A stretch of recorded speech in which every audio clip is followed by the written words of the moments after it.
Friends, welcome to സിമീസ് നാടൻ kitchen. ഇന്ന് നമ്മൾ കാണിക്കാൻ പോകുന്നത് ബീഫ് ഡ്രൈ ഫ്രൈ ആണ്. ഇതിനെ BDF എന്ന് പറയും, പിന്നെ ചില സ്ഥലങ്ങളിലൊക്കെ ചില്ലി ബീഫ് എന്നൊക്കെ പറയും കേട്ടോ. അപ്പോൾ ഇത് കൂടുതലും സ്റ്റാർട്ടറായിട്ടും അപ്പിറ്റൈസറായിട്ടും ചോറിൻ്റെ കൂടെ സൈഡായിട്ടൊക്കെ കഴിക്കാനൊക്കെ നല്ലൊരു ഡിഷാട്ടോ. അപ്പോൾ ഇത് എങ്ങനെയാണ് ഉണ്ടാക്കുന്നത് നോക്കാം. ഇതിനായിട്ട് ഞാൻ കുറച്ച് ബീഫ് ഇതുപോലെ വലിയ കഷ്ണങ്ങളായിട്ട് മുറിച്ചിട്ടുണ്ട് കേട്ടോ. അപ്പോൾ ഇത് ആദ്യമേ ഒന്ന് വേവിച്ചെടുക്കണം. അതിനായിട്ട് അത് കുക്കറിലേക്ക് മാറ്റാം. അപ്പോൾ എടുക്കുമ്പോൾ കുറച്ച് നല്ല കനത്തിൽ വേണം ഈ ബീഫിൻ്റെ കഷ്ണങ്ങൾ എടുക്കാൻ. അപ്പോൾ ആദ്യമേ നമ്മളിത് വേവിച്ചതിന് ശേഷമാണ് ഇത് ഫ്രൈ ചെയ്യുന്നത്. ഇത് വേവിക്കാതെ ഇത് നമ്മൾ നേരിട്ട് ഫ്രൈ ചെയ്യുകയാണെങ്കിൽ ഒത്തിരി സമയമെടുക്കും. അതുപോലെ ബീഫിന് അത്ര മായമൊന്നും ഉണ്ടാവത്തില്ല. അപ്പോൾ അത് വേവിച്ചതിന് ശേഷം ചെയ്യുകയാണെന്നുണ്ടെങ്കിൽ നമ്മൾ ഉണ്ടാക്കുന്ന ബീഫിന് നല്ല സോഫ്റ്റ് ആയിരിക്കും കേട്ടോ. ഇനി ഇതിലേക്ക് 1/4 ടീസ്പൂൺ മഞ്ഞൾപ്പൊടി, 1/4 ടീസ്പൂൺ കുരുമുളക് പൊടി, 1 ടീസ്പൂൺ വിനാഗിരി, ഉപ്പ് ആവശ്യത്തിന്, 1/4 കപ്പ് വെള്ളം.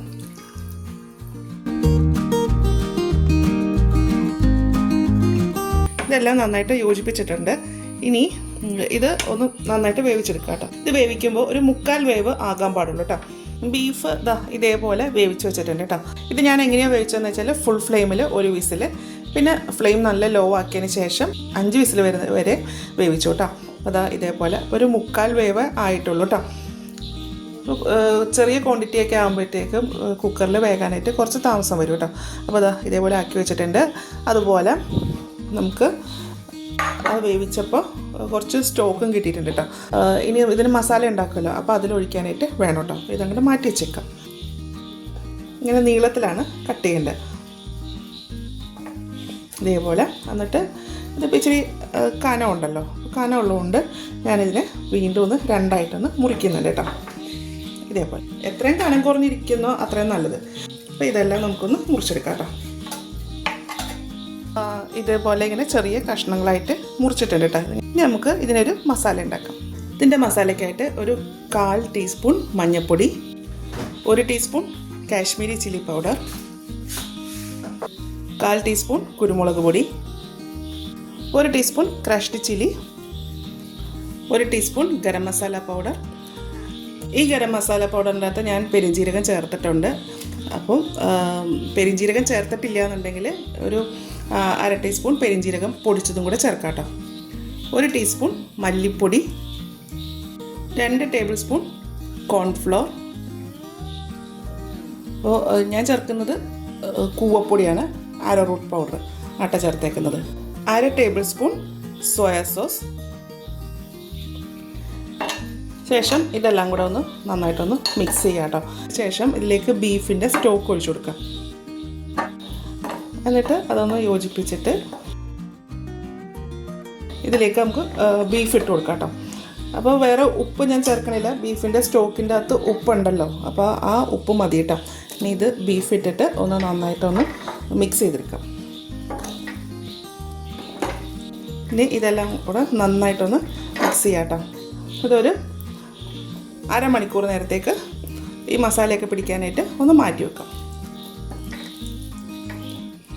നമ്മളിത് മസാലയൊക്കെ പരട്ടി വെച്ചിട്ട് 1/2 മണിക്കൂറോളം ആയിട്ടുണ്ട് കേട്ടോ. ചീനച്ചട്ടിയിലേക്ക് കുറച്ച് എണ്ണ ഒഴിച്ചിട്ട് ചൂടാക്കിയിട്ടുണ്ട്. അതിലേക്ക് നമുക്ക് ആ ബീഫ് പരട്ടി വെച്ചിരിക്കുന്നത് ഇട്ട് കൊടുക്കാം കേട്ടോ.